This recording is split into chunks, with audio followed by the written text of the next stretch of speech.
Lucas 24, 13.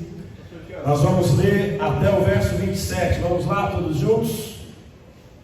Lucas 24, verso 13. Está no 13 e 24 aí, mas não tem problema.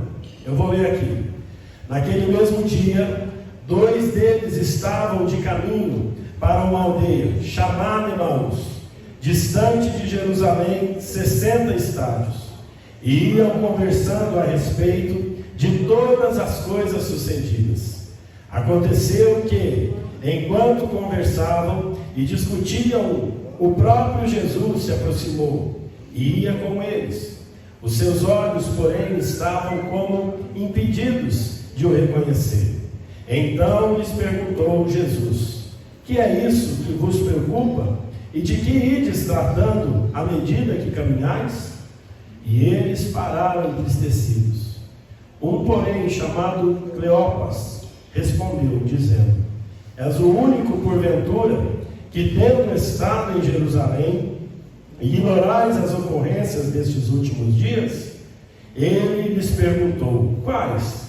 E explicaram o que aconteceu a Jesus o Nazareno, que era varão profeta, poderoso em obras e palavras diante de Deus e de todo o povo. E como os principais sacerdotes e as nossas autoridades o entregaram para ser condenado à morte e o crucificaram. Ora, nós esperávamos que fosse ele quem havia de redimir a Israel. Mas depois de tudo isto, é já este o 3º dia, desde que tais coisas sucederam. É verdade também que algumas mulheres, das que conosco estavam, nos surpreenderam, tendo ido de madrugada ao túmulo, e não achando o corpo de Jesus, voltaram dizendo terem tido uma visão de anjos, os quais afirmam que ele vive. De fato, alguns dos nossos foram ao sepulcro e verificaram a exatidão do que disseram as mulheres, mas não o viram. Então lhes disse Jesus: ó nécios e tardos de coração, para crer tudo o que os profetas disseram. Porventura não convinha que o Cristo padecesse e entrasse na sua glória? E começando por Moisés, discorrendo por todos os profetas, expunha-lhes o que a seu respeito constava em todas as Escrituras. Quando se aproximavam da aldeia para onde iam, fez ele menção de passar adiante, mas eles o constrangeram, dizendo: fica conosco, porque é tarde, e o dia já declina. E entrou para ficar com eles. E aconteceu que, quando estavam à mesa, tomando ele o pão, abençoou-o, e tendo-o partido, lhes deu. Então se lhes abriram os olhos, e o reconheceram, mas ele desapareceu da presença deles. E disseram um ao outro: porventura não nos ardia o coração quando ele pelo caminho nos falava, quando nos expunha as Escrituras? E na mesma hora, levantando-se, voltaram para Jerusalém, onde acharam reunidos os 11 e outros com eles, os quais diziam: o Senhor ressuscitou e já apareceu a Simão. Então os dois contaram o que lhes acontecera no caminho e como fora por eles reconhecido no partir do pão. Amém. Vamos orar, pedindo que Deus fale conosco. Senhor, fala conosco através da Tua palavra, Pai. Ilumina-nos, ó Deus, nesta manhã. Usa a minha vida como pregador da Tua palavra. Seja com a vida dos meus irmãos também, ó Deus, Teus servos. Fala ao coração deles, ó Deus. Que o Espírito Santo do Senhor nos ilumine nesta manhã. É a nossa oração em nome de Jesus. Amém. Acende a luz aqui para mim, por favor. Obrigado. Eu quero destacar algumas lições que nós extraímos aqui deste texto dos discípulos a caminho de Emaús. As primeiras lições, elas são de certa forma negativas, que nós vemos na vida desses discípulos. Vejam aí nos versículos 13 e 15, a Bíblia diz assim: naquele mesmo dia, 2 deles estavam de caminho para uma aldeia, chamada Emaús, distante de Jerusalém, 60 estádios, ou seja, 11 quilômetros. A caminhada daqueles homens, que aqui a Bíblia fala 60 estádios, convertida para a nossa medição nos dias de hoje, dá 11 quilômetros de caminhada. O versículo 14 diz assim: e iam conversando a respeito de todas as coisas sucedidas. Aconteceu que, enquanto conversavam e discutiam, o próprio Jesus se aproximou e ia com eles. A primeira lição que nós vemos desse texto é de como, mesmo estando perto de Jesus, os nossos olhos podem estar fechados para não vermos a presença de Jesus no nosso meio. Aqueles homens, eles saem de Jerusalém, eles caminham 11 quilômetros em direção a Emaús, e no meio da caminhada eles vão conversando de maneira triste, desanimados, sem esperança,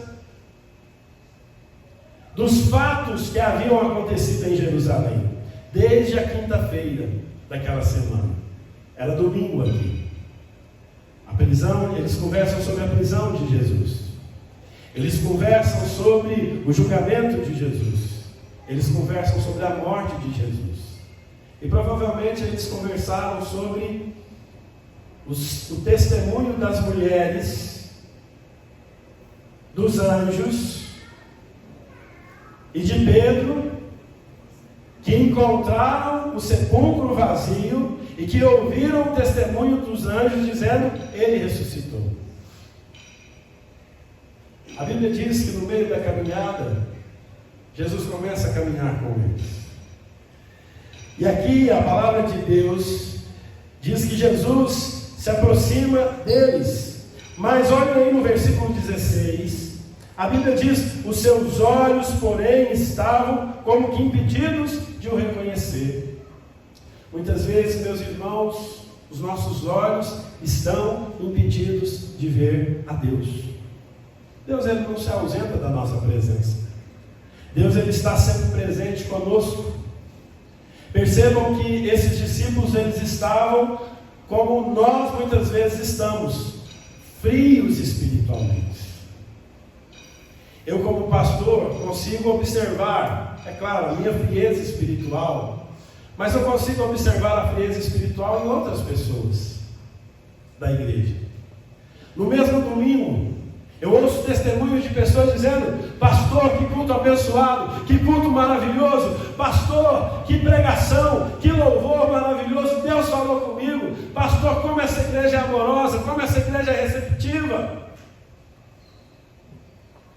E no mesmo culto eu ouço pessoas dizendo: essa igreja não é mais a mesma, essa igreja não ama, essa igreja não sabe receber os que visitam, essa igreja está cheia de panelinha. Panelinha é. Esse pastor sempre roubando o horário da escola dominical. Irmãos, eu quero dizer para você uma coisa: Deus sempre está presente, mas às vezes são os nossos olhos que estão fechados, espirituais. Algumas pessoas pensam assim: pastor, Jesus, ele não ressuscitou com a mesma aparência? Ressuscitou com a mesma aparência que ele tinha. Percebam que o texto diz, aqui no versículo 16, que eram os olhos deles que estavam impedidos. Jesus estava ali, mas os olhos deles estavam impedidos de ver a Jesus. E eu quero lembrá-los nesta manhã que muitas vezes o problema não é a igreja. Porque se o problema fosse a igreja, nós sairíamos daqui e iríamos para outra igreja e resolveria o problema. Há muitas igrejas, louvado seja Deus por isso. Nós temos igrejas de tudo quanto é tipo, gosto hoje, e estilos, e isso não é ruim, isso é bom. Mas percebam que muitas vezes, quando nós saímos da igreja, culpando a igreja, nós não vamos para outra igreja. Quantos pais tem aqui nesta manhã que os filhos não frequentam mais a igreja? Mas o discurso que eles saíram daqui foi dizendo: não, eu saio daquela igreja porque lá não cantava assim. Eu saio daquela igreja porque o pastor não me visitou. Eu saio daquela igreja porque eu tive um TV com meu irmão. Não é assim? Mas na verdade, meus irmãos, infelizmente, os nossos filhos saem da presença de Deus, e nós saímos da presença de Deus, não é por causa da igreja, é porque os nossos olhos estão impedidos de ver o Senhor. E se nesta manhã você está aqui como o povo dos dias do profeta Malaquias, sabe qual era o povo do dia dos profetas Malaquias, do profeta Malaquias? Quando eles iam ao culto, quando eles iam ao templo, ao culto ao Senhor, eles diziam assim: ai que canseira, ai que enfado. O povo, quando eles iam dar uma oferta ou fazer um sacrifício para o Senhor nos dias de Malaquias, eles iam lá no rebanho e falavam assim: deixa eu ver qual cordeiro está mais magrinho aqui, qual que é o mais doente. Ou então, quando o pastor chegava para o dono do rebanho e falava assim: olha, o lobo, a fera, dilacerou esse aqui, esse animal. Sabe o que ele fazia? Ah, então esse aí não vale mais para mim, vai para a casa de Deus. Quando nós estamos assim, desanimados com a igreja, quando o nosso pior é o que nós oferecemos para a igreja, é porque os nossos olhos estão fechados. Quando nós estamos desanimados, quando nós estamos desanimados espiritualmente, é porque os nossos olhos estão fechados. Então perceba, você pode estar muito perto de Jesus, mas não está vendo Jesus. Você pode estar aqui todo domingo, os diáconos abrindo a porta da igreja, cuidando da igreja, o pessoal do som, o pessoal do louvor, o pregador. Nós podemos estar aqui, mas estarmos longe de Jesus, vivendo um ativismo religioso. Vivendo um ativismo religioso, mas sem comunhão com Deus. Nós às vezes podemos estar aqui e não acreditarmos mais que Deus salva vidas. Mentira. Esse ano, quando eu disse que eu estava orando para Deus converter 60 novas vidas aqui na nossa igreja, as pessoas me disseram: pastor, a igreja presbiteriana não cresce. Eu sou presbiteriano desde berço, eu nunca vi uma igreja presbiteriana com mais de 80 membros. Você vai me desculpar, meu irmão, mas se você pensa assim, os seus olhos estão fechados para ver Jesus. Você está próximo de Jesus. Mas se você está como esses discípulos em direção a Emaús, desanimado, triste, sem crer naquilo que Deus pode fazer, os teus olhos estão fechados. As pessoas que me dizem que eu não posso sonhar, eu respondo a elas: como não sonhar com o Deus que eu tenho? Ele é o Deus de José. Ele é o Deus do apóstolo Pedro, que no único dia 3.000 pessoas se converteram.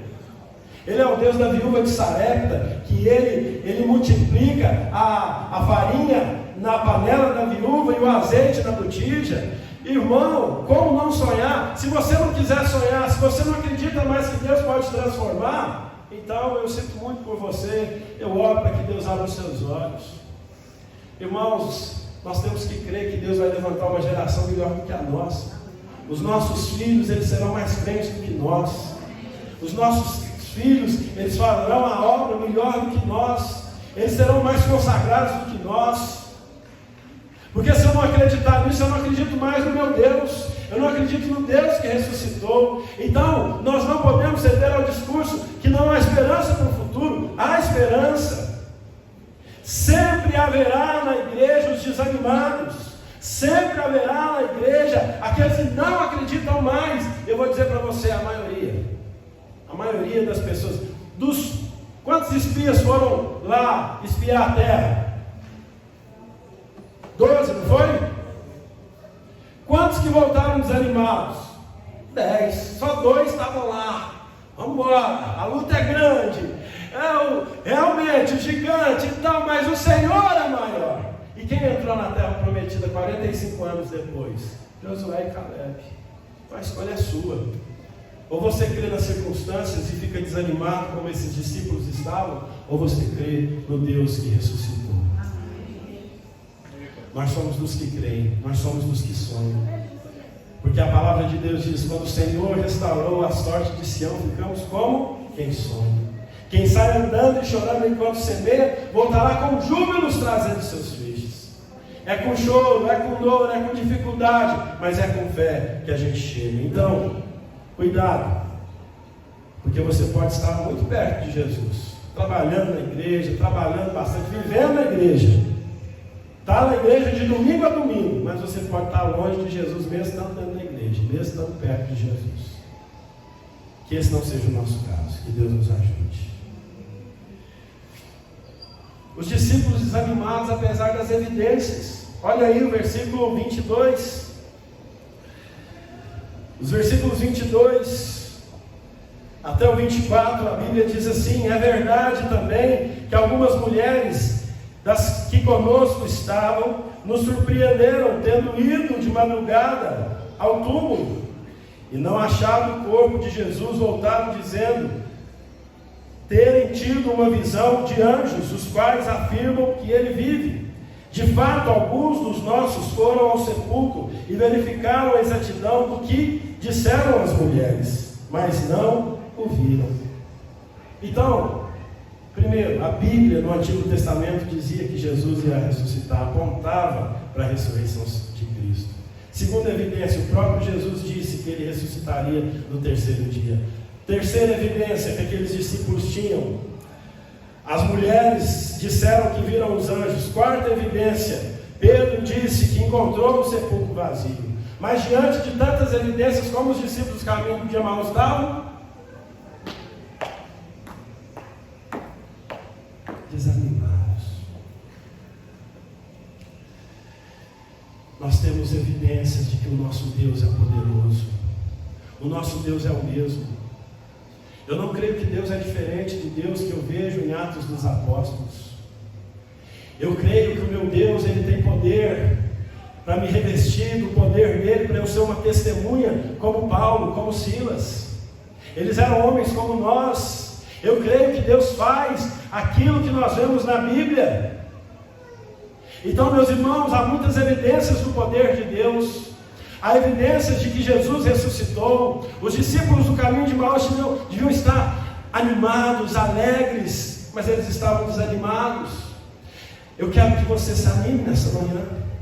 Eu quero que você, diante da palavra de Deus, creia que o Senhor pode te usar, pode te transformar, pode mudar a situação da sua vida. Creia em Deus. Ele vive, Ele não é um Deus morto, Ele ressuscitou, Ele está vivo. E há várias evidências disso, é sobre isso que nós estamos vendo. Aqueles discípulos estavam tristes, quando deviam estar saltando de alegria. Eles deviam se lembrar que a cruz, ela não era sinônimo de derrota, mas a cruz era a vitória de Deus contra o pecado. Era o plano de Deus se cumprindo em Jesus Cristo. E a ressurreição havia sido anunciada. Sabe, irmãos, tem muita gente desanimada na igreja. Tem crente que é o seguinte: para eles, igreja boa é a igreja que não cresce. O cara que a igreja dele não cresce, ele fala assim: lá a gente prega a palavra. Será mesmo? Será mesmo? Será? Porque na Bíblia é diferente. Quando a palavra é pregada, a igreja cresce. Quando a fidelidade às Escrituras, a igreja é animada. Quando a igreja lê a Bíblia, ela não é aquela igreja, eu venho morrendo. Não, quando a igreja é uma igreja bíblica, há fogo no coração e velocidade nos pés para trabalhar. Tem muito crente aí criticando pastores e igrejas relevantes, dizendo: não, aquela igreja ela cresce porque aquele pastor não é fiel à pregação da palavra. Aquela igreja ela cresce porque ela não é fiel. Mentira! Nós devemos parar de arrumarmos desculpas para a nossa mornidão espiritual, para o nosso sono espiritual, para a nossa tristeza, para o nosso desânimo espiritual. Que nesta manhã nós possamos ser despertados pelo Senhor. Jesus ressuscitou. Dá uma glória a Deus aí, pelo amor de Deus. Jesus ressuscitou, Ele vive. O domingo é o dia de nós celebrarmos a ressurreição de Cristo. O domingo é o dia para nós que podemos, aqueles que não trabalham, virem à casa do Senhor. É o dia de nós nos prepararmos para estarmos na casa do Senhor. Então, meus irmãos, nós precisamos nos libertar de toda a tristeza que toma os nossos corações, como tomaram o coração daqueles discípulos que não tinham mais esperança. Nós precisamos crer que o Senhor continuará fazendo. Há muitas evidências. Gente, a dona Joselina, que é a que está mais tempo aqui na nossa igreja, ela sabe.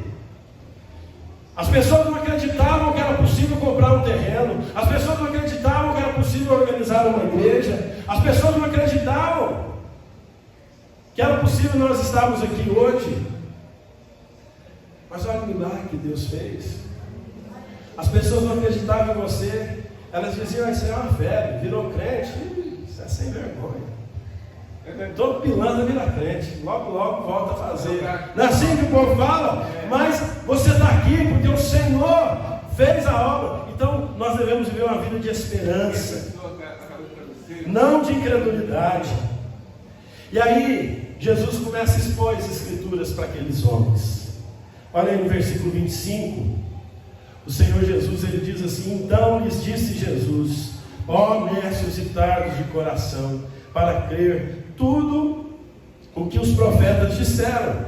Porventura não convinha que o Cristo padecesse e entrasse na sua glória? E começando por Moisés, discorrendo por todos os profetas, expunha-lhes o que a seu respeito constava em toda a Escritura. Então, Jesus expõe a Bíblia para eles e começa a dizer: olha, a Bíblia ela fala sobre o Messias. A Bíblia ela diz que os sacrifícios na lei de Moisés apontavam para o sacrifício de Cristo. A Bíblia diz que os juízes lá no Antigo Testamento, os reis do Antigo Testamento, eram uma figura daquele que seria o libertador do povo de Israel, o rei dos judeus, o rei dos reis, o Senhor dos senhores. Cristo prega para eles e diz: olha, a Bíblia diz que o Cristo seria a semente da mulher que esmagaria a cabeça da serpente. Ele é o bode da expiação, ou seja, o bode da expiação apontava para o Cristo que fez expiação por nós. Ele é aquele que, como João Batista disse, o Cordeiro de Deus que tira o pecado do mundo. Então Cristo foi pregando a Bíblia para eles, pregando o Antigo Testamento e falando com eles. Sabe o que acontece quando a Bíblia é pregada? Os olhos são abertos. Amém. Eles continuaram o caminho. E Jesus disse: eu vou seguir em frente. Olha o versículo 28. Quando se aproximaram da aldeia para onde iam, fez ele menção de passar adiante. Mas eles o constrangeram, dizendo: fica conosco, porque é tarde e o dia já declina. E entrou para ficar com eles. E aconteceu que quando estavam à mesa, tomando ele o pão, abençoou, e tendo partido lhes deu. Então se lhe abriram os olhos e o reconheceram, mas ele desapareceu da presença deles. Deus abre os olhos daquele discípulo de novo.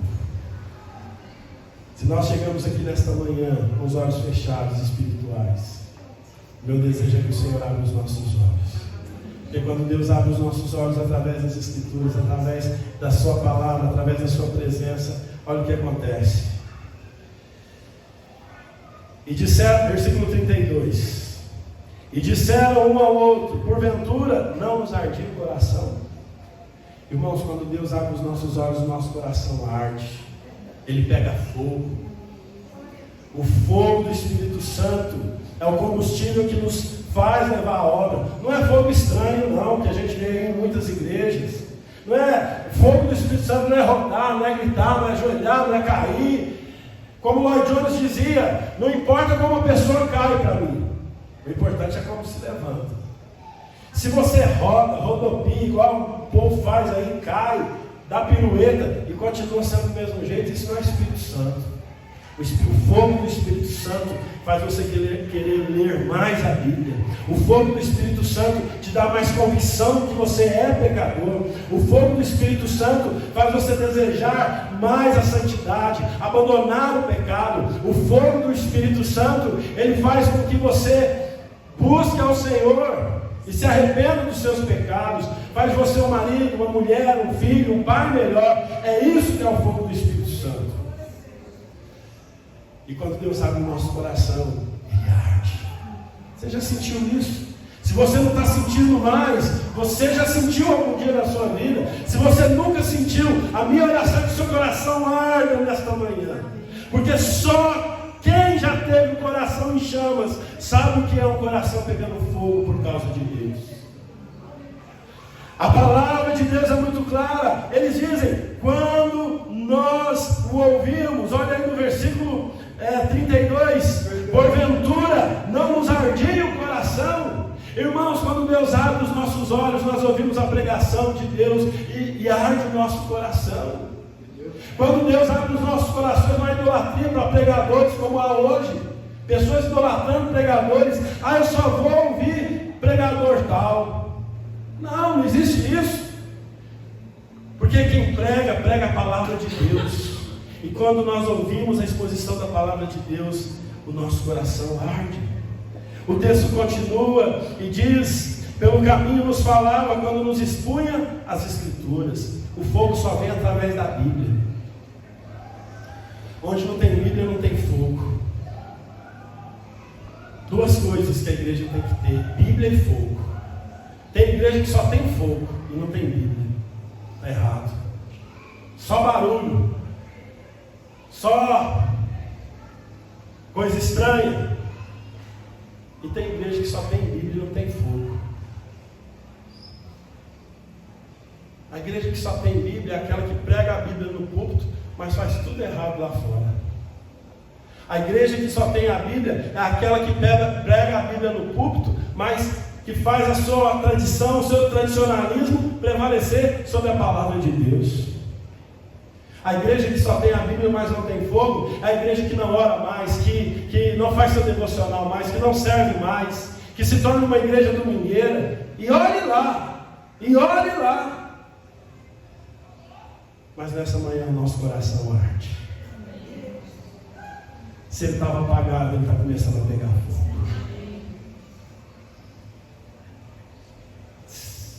O Espírito Santo está tirando as cinzas. E ele está pegando a brasa. E nós somos como capim. Você já fez fogueira? Não, né? Quem é de Tabuão nunca fez fogueira. Mas quem é da roça sabe como é fazer uma fogueira. Se você jogar um fósforo no tronco, não pega fogo. Você pode jogar gasolina no tronco, gasolina de avião, o que for, não pega fogo. Você tem que pôr capim seco para fazer uma fogueira. Quando Deus abre os nossos olhos, nós somos como capim seco pegando fogo. E o capim, quando pega fogo, ele vai alastrando. O fogo vai alastrando um do outro. Pega fogo aí, meu irmão, apoia, vai. Vamos incendiar. O nosso coração tem que arder pelo Senhor Jesus. Quando os nossos olhos são abertos, o nosso coração ele arde pelo Senhor Jesus. E sabe o que acontece? Olha no versículo 33. Vamos ler juntos o 33? E na mesma hora, levantando-se foram. Quando o seu coração está incendiado, o seu pé fica veloz para fazer a obra de Deus. Percebam, aqueles homens que fugiram de Jerusalém, aqueles homens que disseram para Jesus: não, Jesus, está muito tarde, quando o coração deles pega fogo, quando os olhos são abertos, os pés deles ficam velozes para fazer a obra de Deus. Eles não importam, né? Eles não importam com a alta, como é que fala? A hora já era adiantada, já era tarde da noite. Eles não importam com isso. Vamos voltar. A gente precisa falar que é verdade, que Ele ressuscitou. Vamos voltar. Então, meus irmãos, quando o nosso coração pega fogo, ninguém pode parar os nossos pés. Se o seu pé está parado, é que você está precisando de fogo no coração. Se o seu pé está parado, é que os seus olhos espirituais precisam ser abertos. Vejam, eles vão para Jerusalém rapidamente. Eles encontram os discípulos reunidos. E no versículo 34 eles dizem: o Senhor ressuscitou e já apareceu a Simão. Então os dois contaram o que lhes acontecera no caminho, como fora por eles reconhecido no partir do pão. Os nossos olhos precisam estar abertos nesta manhã. O que abre os nossos olhos é a Bíblia. Volte a ler a Bíblia. Se o seu coração não está queimando mais, volte a ler a Bíblia. Só isso. Volte a orar. Volte às práticas das primeiras obras que você fazia lá atrás. Bíblia e oração. Se você está frio espiritualmente, se você não tem mais alegria em vir à casa de Deus, você só vai voltar até essa alegria. Você tem que orar como Davi: Senhor, restitui-me a alegria da salvação. Se nós perdemos a alegria da salvação, nós temos que orar: Senhor, põe fogo em nós, põe fogo no nosso coração, põe fogo no nosso coração. E fogo é Bíblia. Crente com fogo no coração tem pés velozes, porque tem a Bíblia, tem a palavra de Deus como a sua única regra de fé e prática. Irmão, se você não acredita mais que Deus pode mudar a vida dos outros, e por isso você não prega mais, o problema não é essa geração, o problema é você, sou eu. Nós precisamos ter os nossos olhos abertos. Se você está sem esperança nessa manhã, triste nessa manhã como aqueles discípulos, eu creio que o Senhor vai colocar fogo no seu coração, vai abrir os seus olhos.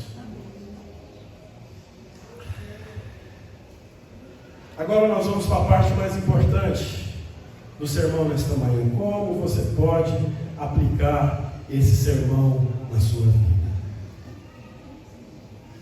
Jesus Cristo ressuscitou, e essa verdade suprema de que Cristo ressuscitou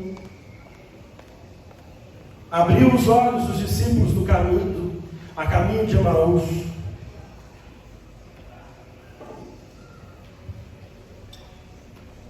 Como está você hoje? Como está você nesta manhã? Você se encontra como os discípulos antes de terem os seus olhos abertos? Ou você está com fogo no coração?